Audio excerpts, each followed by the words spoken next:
Okay, this episode's completely different. It's not on homesteading, it's on a commission I've got to make. I'm going to make a step-up baby changer.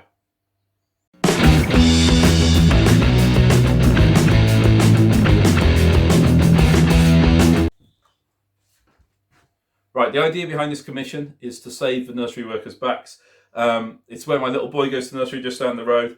And the idea they want is a kind of waist height changing station, but they want it so some steps will pull out so that any child that can walk up the steps while holding the hand of an adult, lie down, nursery worker can change them, they can walk back down the steps. Steps can then be pushed away, and it's safe then so that no other child can play with it. It wants to be about kind of waist height, a little bit of a lip around the outside to stop the child falling off. I'm going to build it 600 wide, works well with a sheet of ply then, and also it's about the right width for a changing mat. Wants to be easy to clean and look quite nice. So I thought I'd go for 3/4 inch birch face ply, which is kind of ideal for that. And I'm going to leave the edges exposed and just round over slightly, and I think that always looks really cool. So it'll be kind of a third step underneath, and then the other kind of 2/3 will be an area then to store nappies and cleaning products and things like that. So yeah, this is what I'm going to make, and I have drawn very technical drawing, and that's what I'll build it off. Yeah, so let's get started. My timber store isn't very usual.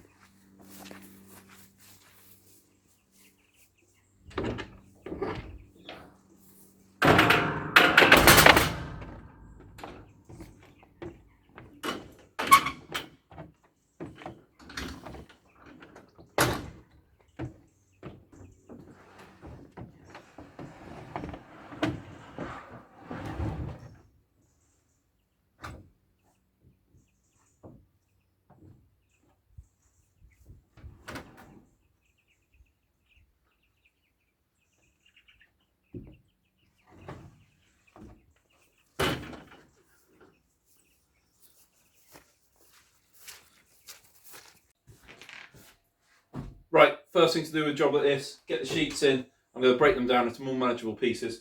I'm going to do that with my track saw because I don't own a table saw, and if I did, I don't think it'd fit in here anyway.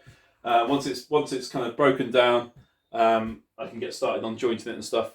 With this kind of expensive ply, I mean this is 60 quid a sheet, so I don't want to waste any, or as little as possible. What I'll sometimes do, and I have done in this case, is draw a piece of paper and work out where I'm going to make my cuts, just to minimise waste, to make sure I get the right pieces in, and have the grain going the right way and things like that.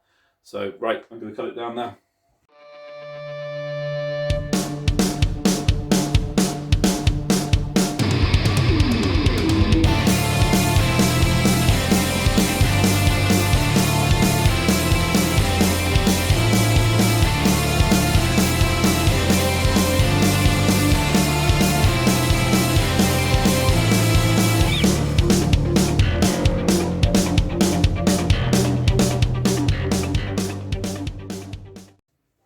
Okay, so I'm going to use my big domino here, which is what I use for everything. I only got the one size.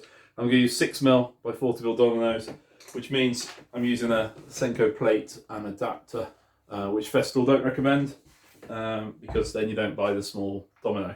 But I found it fine. It's been really good fun, really useful, and saved me no end of money. So what I'll do normally on this now is I'll plunge domino in this way, making a mark on there, and then set the fence around the other way, set it around this, and you can line up on there, but normally there's a bit of an offset, so luckily it works for me, works for this packer perfectly. So I draw the line of where I want the top of the board to finish, put that packer on, use this sheet as my fence, line it up, plunge in, and then put my dominoes in, and it should all line up fine. So let's see if it works.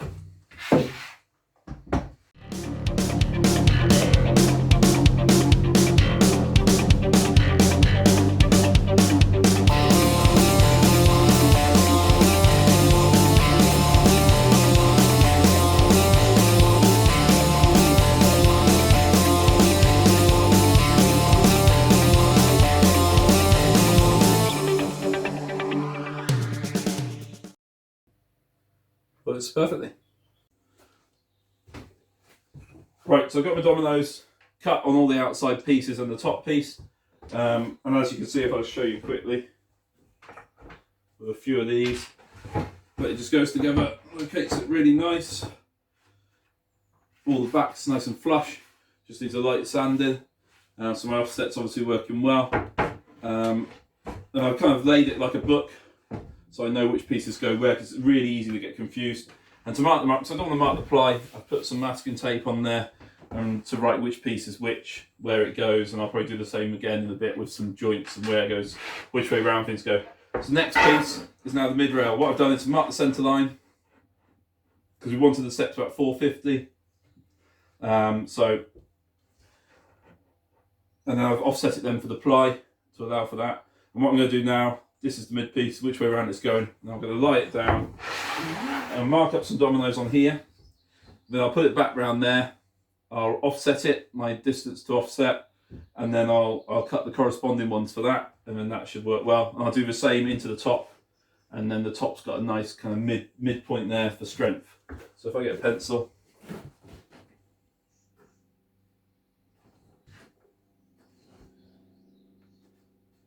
Because I use these as my reference, it doesn't really matter where I put them. So I'm just doing 5 along there, evenly spaced-ish.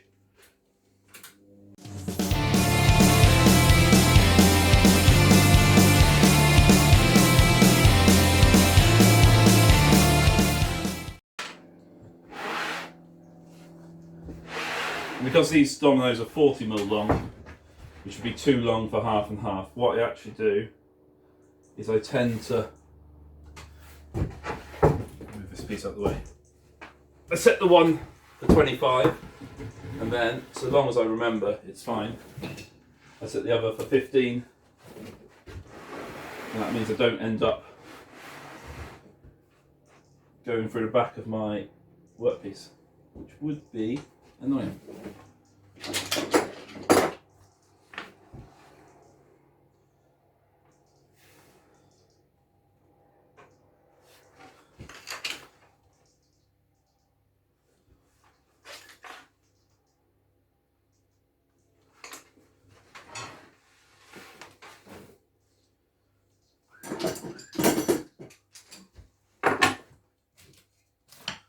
Few offcuts just to stop it marking the ply.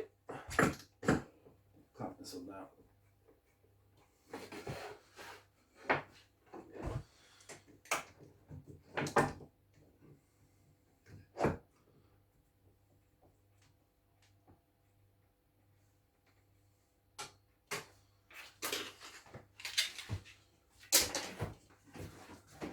So set the fence to 90. Make sure my depth's down to 15, and then cut the corresponding little mortises.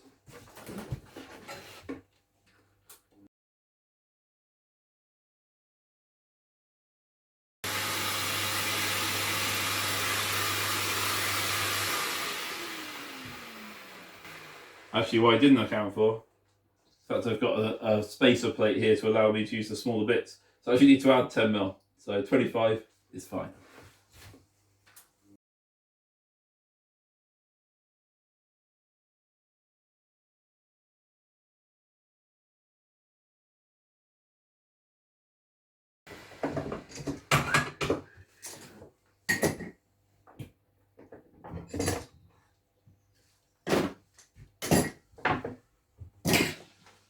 And with any luck,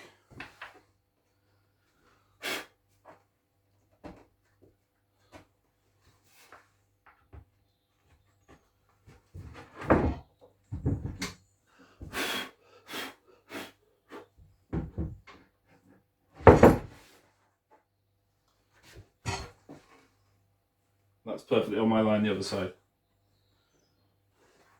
So now I'm going to do the same on the top, cut the corresponding ones, and ready to put the base of it together again.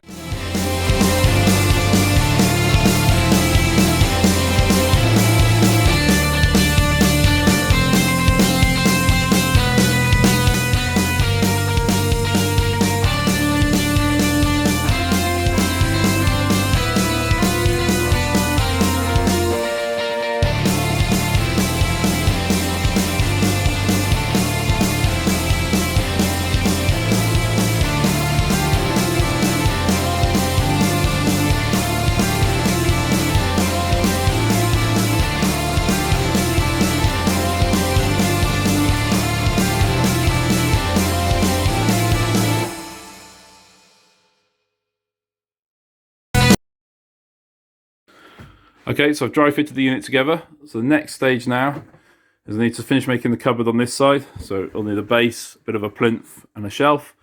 And then this side, I need to make a little flight of steps up. So I'm trying to get cracking. Okay, so I've drawn out the one side of the steps. I'm going to cut out the bottom. So if the floor's uneven, it'll sit nicely. I'm going to have a curve at the top just for kind of looks, which I'm going to use a bearing guide router cutter for that with a breadboard template I use, which is just the perfect curve for that. And then the treads and risers are going to be, I put battens behind where they've got to go and fix back through them, make it nice and solid, glue them in, and yeah, that should do it nicely.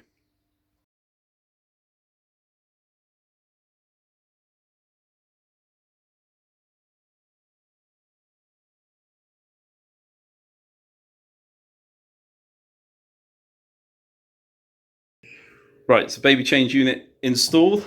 Really pleased with it. Really solid. This birch ply, really good quality actually. The edges on it are really, really nice. And steps just pull out nice and easy like that.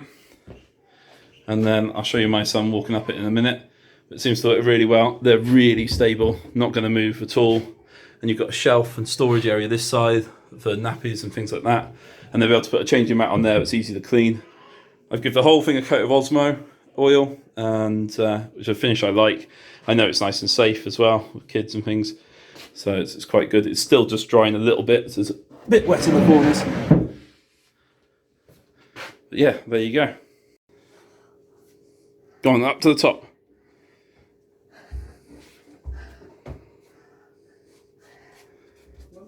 Up to the top.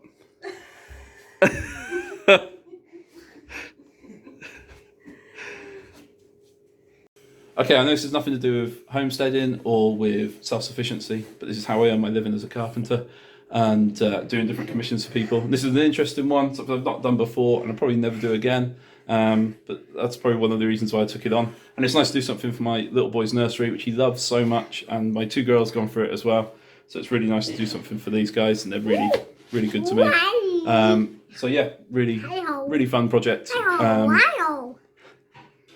And he's obviously got something to say about it as well. So if you like this video, please click like and subscribe. Thanks for watching.